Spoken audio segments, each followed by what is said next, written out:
Assalamualaikum warahmatullahi wabarakatuh. Perkenalkan, nama saya Stabil, NIM 22650031.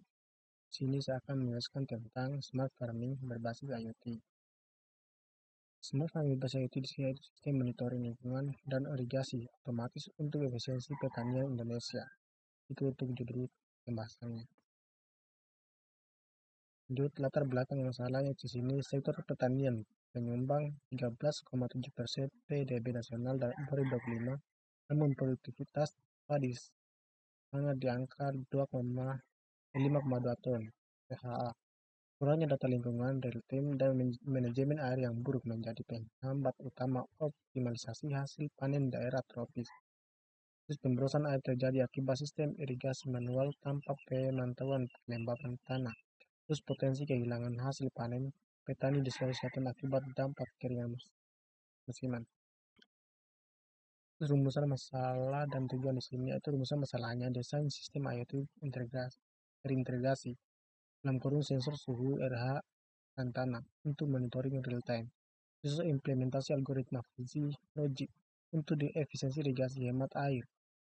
Lebih 40% pembangunan dashboard web atau mobile dengan akurasi data sebesar 95% analisis dampak sistem terhadap produktivitas tanaman di iklim tropis.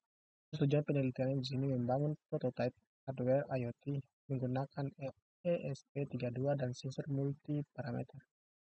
Pengembangan software kontrol irigasi otomatis via Firebase dan MQTT. Menguji efisiensi dalam kurun penghematan air, akurasi, response time, kalkulasi dan skalabilitas.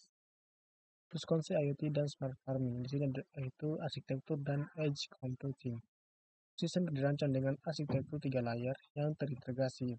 Penerapan edge computing pada mikrokontroler ESP32 dual core 240 MHz. Kemungkinan sampling data 1 Hz dan pengambilan keputusan irigasi secara lokal yang kurang offline saat konektivitas tidak stabil. Terus percepat preparation layer. Sensor DHT11 yang kurang suhu RH dan soil moisture untuk akuisisi data lingkungan real time. Terus network layer, transmisi data via Wi-Fi, LoRa menggunakan protokol ringan MQTT yang efisien daya. Terus application layer, platform cloud, dan kurung Firebase, dan dashboard antarmuka pengguna untuk monitoring jarak jauh. Terus pembandingan sistem terdahulu, isi 50% efisiensi air irigasi, UPPSO, sensor DHT22 soil moisture, terus protokol MQTT. Terus efisiensi air 35% Arduino cabai, sensor DHT11 dan protokol control direct. Terus 55% efisiensi air LoRa Fuji UMJ, sensor FC28YL69 dan protokol LoRa Blackboard long range. Sensor dan aktuator. Integrasi perangkat keras presisi tinggi untuk monitoring kondisi tanah secara real time dan efisiensi irigasi otomatis yang efisien. Terus soil moisture di sini output analog 0 sampai 1023 dikalibrasi ke persen kelembapan. Terus relay 50 agar elektronik aman untuk kontrol daya. Terus pompa 12 volt submersible pump untuk irigasi otomatis. Terus 40% ambang batas threshold kelembapan tanah untuk mengaktifkan pompa irigasi secara otomatis guna mencegah kekeringan.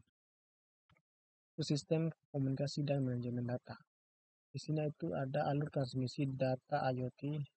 Sistem ini mengintegrasikan ESP32 sebagai unit proses utama yang melakukan akuisisi data sensor dan mengirimkannya dan infrastruktur cloud untuk pemantauan real time. Terus akuisisi data sensor dalam kurung 1 Hz dan kalibrasi sinyal. Transmisi JSON ke Firebase via Wi-Fi dalam kurung interval 10 detik. Terus visualisasi dashboard web dan kontrol akuator real time. Terus algoritma irigasi Fuji Logic. Tahapan pengembalian keputusan. Penerapan logika Fuji memungkinkan sistem mengolah data lingkungan yang tidak pasti menjadi keputusan irigasi presisi. Pendekatan ini menargetkan efisiensi hingga 40% dibandingkan metode konvensional. Sini juga satu input parameter dalam kurung sensor, terus fujifikasi data, tiga inferensi dalam kurung relay base, dan 4 defujifikasi output eksekusi relay. Kesimpulan dan saran, yang terakhir kesimpulan dan saran di sini, penerapan sistem IoT dengan fuzzy logic terbukti meningkatkan efisiensi irigasi secara real time, menghasilkan penghematan air yang signifikan, serta berpotensi meningkatkan produktivitas tanaman di iklim tropis. Dan untuk saran pengembangan di sini, integrasi machine learning untuk prediksi panen dan kebutuhan air, dan implementasi LoRa untuk konektivitas di wilayah terbatas internet, dan pengujian lapangan lintas musim untuk validasi data komprehensif. Mungkin itu saja pesan dari judul pengambil dari IoT saya, materi IoT saya. Lebih banyak mohon maaf, saya akhiri. Assalamualaikum warahmatullahi wabarakatuh.